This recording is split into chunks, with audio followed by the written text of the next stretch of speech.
Hey guys, welcome back to Help Quick. In this video, I'll be showing you, discussing with you how to create a Affirm account.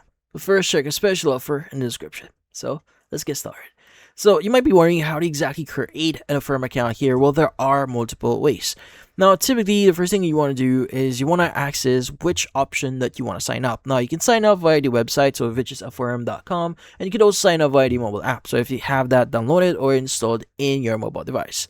Now, just for the idea, this is an article directly from Affirm. Now, like what I said, you need to sign up via the way that you want. So you can sign up via the app or the website, but you can also sign up through a partner store, but I don't recommend that. Just use the website or the app itself. Now, there are a few requirements here. Like, you need to be a US resident here. So in this case, you are a resident in the US, and that also includes US territories. Now, you need to be at least 18 years old, which is the legal age. Now, if you're if you're ward of the state in Nebraska, you need to be at least like 19 years old.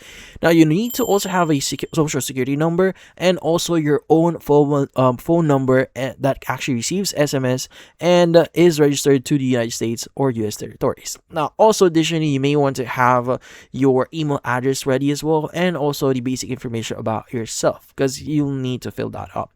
Now, if you want to sign up via the website, what you need to do is you want to go to affirm.com. Just go to affirm.com like what I did here, and you want to go ahead and click on the sign up at the top right of your screen, and from here you just need to enter your mobile number. Now, in here, you want to go ahead and just enter your mobile number, click on continue and from then on the next page, it will ask you to fill out some details like your legal first name, your last name, and also everything should be correctly spelled. They may also ask for your email address, your date of birth, and some personal information about yourself. But once you've done that, you just need to hit on the create account option in order for you to create your account.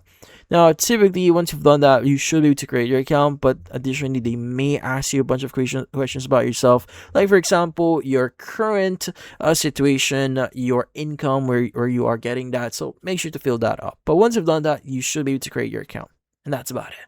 So for this video, hit the like and subscribe button, and watch our next video.